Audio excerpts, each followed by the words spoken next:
Hello, it's Tuesday, March 15th, 2016. Welcome to Citizens Forum. First part of Citizens Forum is always the Walt and Jack show, so we'll start off. The first thing I wanted to say is that one of the members of this group, and who's also a guest on the show often, Norm Ryder, he's been on several times talking about WorkSafeBC. Yesterday morning, on Monday, he began a hunger strike on the front steps, basically, of the BC legislature. Not only no food, but also no water. So by the time this airs on Saturday, it'll largely be over because you can't go very long without water. And Norm has always felt that his case before WorkSafeBC never got a fair or honest hearing, and that's what he is basically putting himself at risk to try to get. So he's on the front steps of the legislature, and next week we'll tell you what happened. Yeah, and I think Norm has reasons to be protesting how he's being treated by WorkSafeBC. I'm an employer, Jack. I've employed people in British Columbia since 1985, and I paid into these funds to protect workers' health. If you're injured, you should be protected. And if you look at the record of WorkSafeBC in British Columbia, particularly for a type of injuries that Norm is talking about, because he was harmed by electromagnetic radiation, and WorkSafeBC, it appears, refused to acknowledge that this type of radiation is harmful, even though there's a huge body of evidence worldwide over decades that show that exposure to microwave radiation can cause some very, very serious health effects. So Norm is, I think, doing a very brave thing and trying to bring to the public's attention this issue, and I really wish him well. Yeah, me too. So the next topic is... Well, I came in with a few things. I mean, I came in with Donald Trump again today.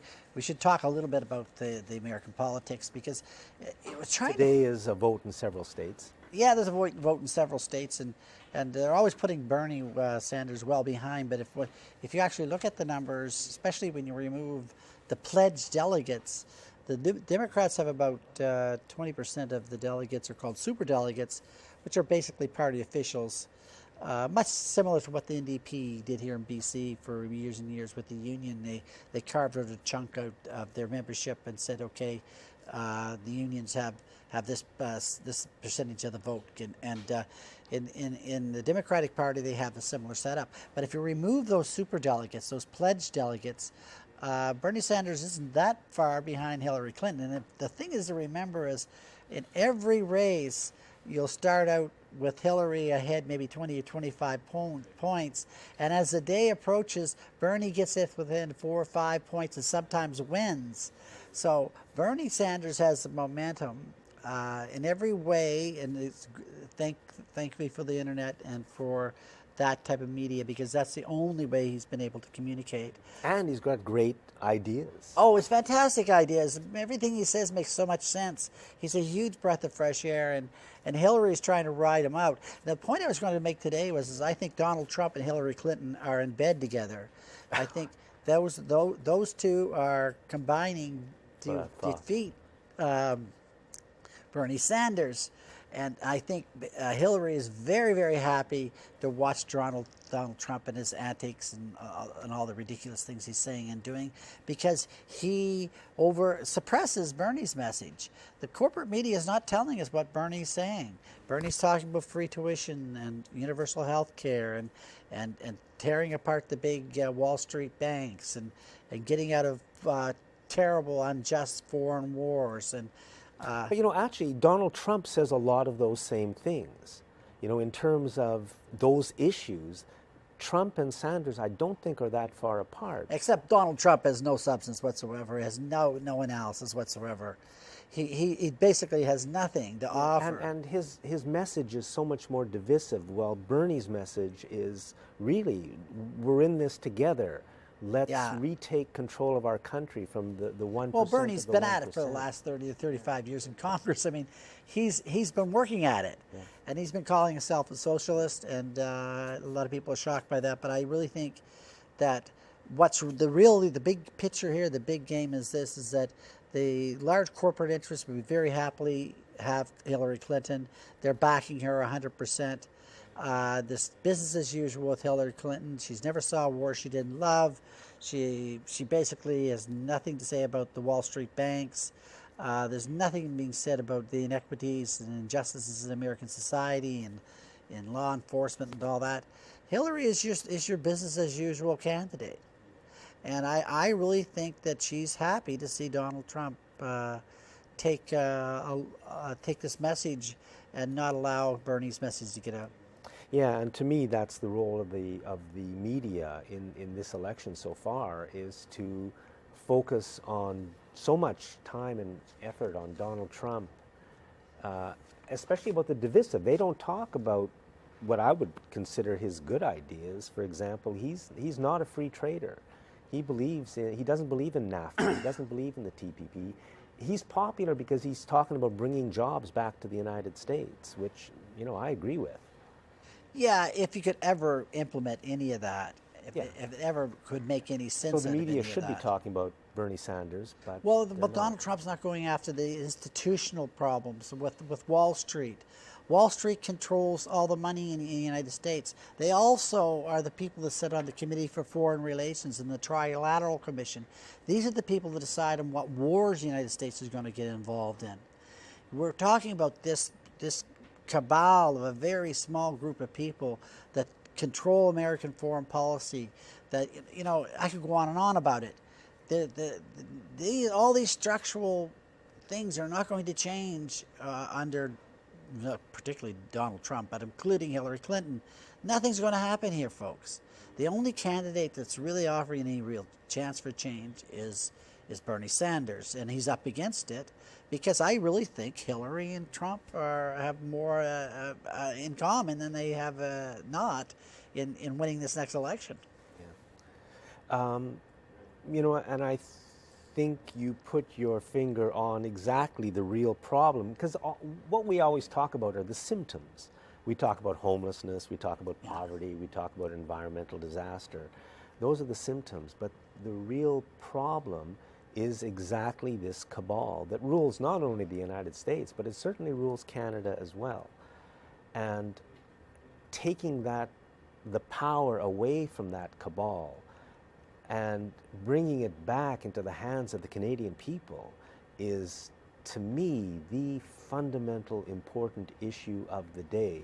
Because if we can't do it, it seems like they're quite happy to kill us all, one way or another. I mean, with environmental, we're over the edge of environmental disaster and possibly economic disaster as well. And it's all been engineered to move all the wealth to them, and they don't care about the rest of us. Well, wealth is a ramification of control, and to me, that's the bottom line. Like, the world is full of wealth. An opportunity. There's no reason why we all shouldn't have a safe place to sleep, and food to eat, and an education, and health care, and all these things. There's no reason why we can't have that, other than the fact that we've bought into this economic model that Wall Street and the other large banks are promoting, that there's some kind of shortage. Well, they create the shortage. They create the unemployment. I mean, if you look at like what's happening in Alberta and all the workers in Alberta that were working in the oil patch and now so many of them are stuck and they don't have an income. And you really feel terrible about that, but who set that economic policy? Why is it they only focused on oil production in Alberta? I mean, I was in Alberta for 10 years working in the oil patch. They refused to diversify that economy. They could easily have done that. It's not a mistake that they're this huge unemployment. It's just a matter of it's directed towards keeping us poor, keeping us working scared, and all the rest. We just don't have to buy into that paradigm. And I think, if we just take fundamental basic steps towards developing a real economy through diversification of our energy sector and looking at all the renewables and all the things we can do in the energy sector, which would create a boom of jobs and opportunities in Canada. There's no shortage of that.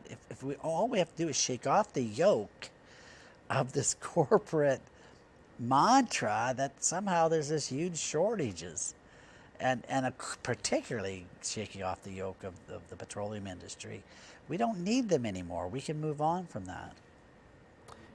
Yeah, Walt, I think you're absolutely right, and I think what's needed in Canada and the United States as well, maybe we're seeing it in the United States with Bernie Sanders, but in Canada we need, I can't think of one group that's sort of focused on that issue, that I'll paraphrase what you said, but that the enemy is kind of the corporation. We've got to focus on that, while the corporation, which owns the media and a lot of the politicians, they're putting huge amounts of money into dividing us. Exactly. So the story I've seen a few times now, the rest of Canada is laughing at Alberta. I saw that story today. That's what they're telling. They're pitting us against each other. And on CFAX, within the last few days, they had somebody on who's saying, you know how much the federal government gives in money towards older people, but so little towards young people. I've seen them try to divide us in every way possible, and certainly what the media is doing in terms of focusing anger and fear and hate towards the Muslim community is really, really an ugly thing for them to be doing. And I really hope that many, many, many Canadians will not fall for it. The story we're being told about the entire Middle East and Muslim situation for the last 20 years is it's misinformation. It's to divide us and keep us apart. As you say, Walt, we can be moving towards so much better things in so many ways, and instead there's war and poverty and homelessness and sickness. Yeah, it's twisted what our rulers are doing to us. I think, of course, with Trudeau, and there's going to be so many limitations of what the Trudeau government can do, but at least there's that hope and optimism that we can make some changes. And, I think Canadians have to grasp onto that we have optimism. We can do things in our country. We can make positive change. And we just have to not buy into this helplessness and this gloom and doom that we're seeing every day in the media, because that plays against us. We're our own worst enemies in many ways. Yeah, and I don't know what the first, well, I know one thing I'd like to do, to create not one, but a series of what's called citizens' assemblies. And a citizens' assembly is just a group of people who are brought together, maybe 15 to 25, or in some cases dozens of people brought together and given a problem to solve. And for example, the problem could be, how do we improve democracy in Canada? And you bring citizens who are picked at random, so it really is a reflection of what the citizenry of Canada think, and let them even choose their own issue that they want to deal with, or how do we improve our democracy? I think the ideas that would come out of that would be absolutely brilliant. It would be riveting. It would let this country start to move towards, there's so many great people in this country, and we're all so oppressed by, not all, but so many are oppressed at work, and then by their government now, and by the media, and by a lack of money. And we don't have to be that kind of country. We can be a country where we have a lot more equality, which I would like to see. And just when you have more income equality, it has such a positive impact on the entire society in every way, shape, or form. It's amazing when you come to realize it. For sure. Yeah. Do you want to go on to the thing about distracted driving? Well, yeah. You just told me this is Distracted Driving Month, which I missed. That's right. Like March's driver distracted Distracted Driving Month in British Columbia. And last year I wrote an article about cell phone users and wireless device users in automobiles. And of course, in my background is what I test for electromagnetic radiation as part of my business, and I look at a lot of issues around how exposure to wireless radiation affects behavior and health and all that. And one of the things that keeps cropping up is that the radiation from devices like such as cell phones and texting and stuff not only is a distraction to use that equipment, but in fact the radiation itself impairs brain function. That our brains are electromagnetic devices, and we work in very exquisite balance with all the forces in nature, and we're immersing our brain in a very powerful electromagnetic radiation signals, and basically it's scrambling our brains.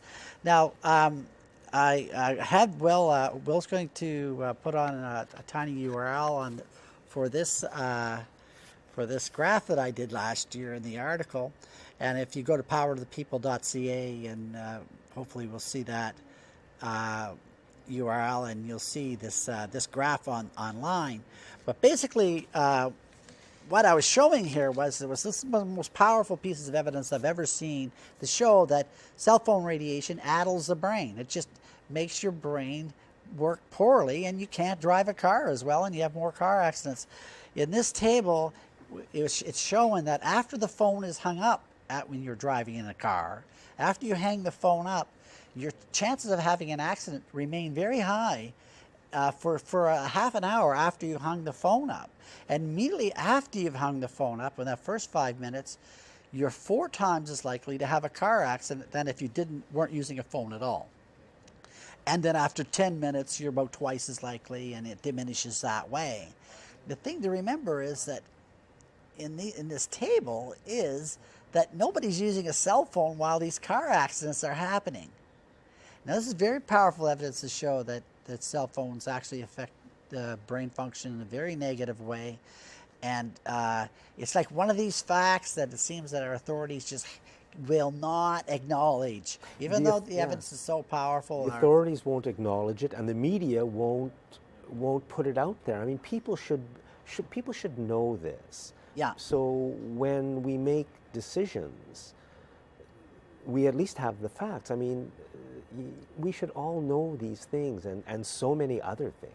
Well, you know, I wrote this article, and it's been published, and you know, anybody can criticize it, and it's up online, and you can write your comment at the bottom of it. I'm waiting for somebody to say, no, you have this wrong. This isn't what happened. I checked this very carefully with the author of a study that showed these statistics, and was in communication with them and asked him, is this correct? Am I reading this right? And I was. They did not offer any explanation, the people that did the study, because that wasn't in the parameters of their study, paid for by Motorola, and perhaps they don't want to say. But if there's a chance this is true, this is profoundly important. And it's one of those cases where I'm sure a lot of people in their lives have found out other important facts about how something so important. Perhaps it was with smoking or other health issues, maybe with lead in paint, and they were bringing it forward, and the authorities refused to acknowledge it. This is another case where if you really did acknowledge the fact that your brain is being altered by that phone, that profound changes would have to happen within the regulatory agencies, and they just loathe to do it. I think it's the truth, and I think it behooves anyone that got concerns about this, particularly people that don't agree.